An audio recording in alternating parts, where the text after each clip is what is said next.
So, check muna natin itong resistance itong ating pickup, no? Guitar pickup Infinity 4 mga Ibanez. So, ito meron siyang tatlong wire.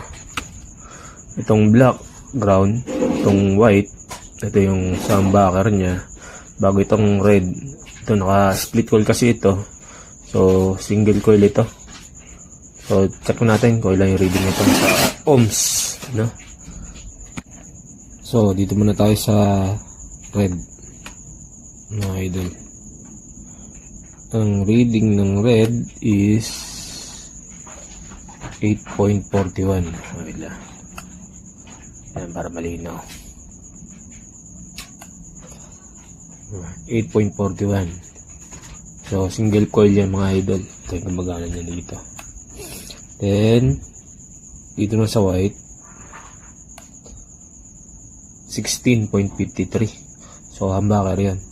Sa split coil, pwede siya kasing humbucker buo.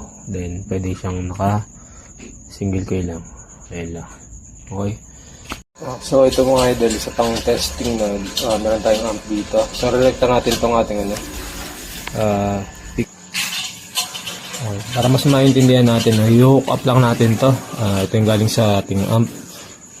Itong jack natin, So, itong itim dito sa ground, bago itong pula. Ito yung sabi ko kanina, naka single coil yung pula, then yung puti, yung humbucker. So, ma-differentiate nyo yung tunog, mga idol. So, ito. Okay. Sa tip, yung kulay pula, then yung black dito sa ground, sa body ng jack. So, mangyayari, kukulan tayo ng basta metal na pwede mamagnet. Ayan na. So, single coil lang siya ngayon. Rather, ito pala yung gumagana, itong side na to, hindi ito. Sabay ito, pakinggan nyo yung tunog niya.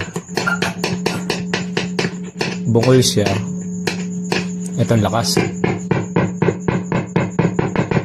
So, meaning gumagana itong side na to. Ito hindi. Ngayon, pag naka-humbucker naman siya, yung puti, ito. Yung puti yung yan natin. Dito sa tip.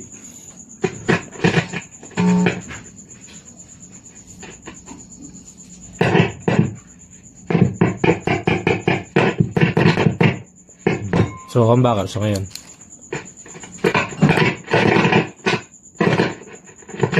Diba?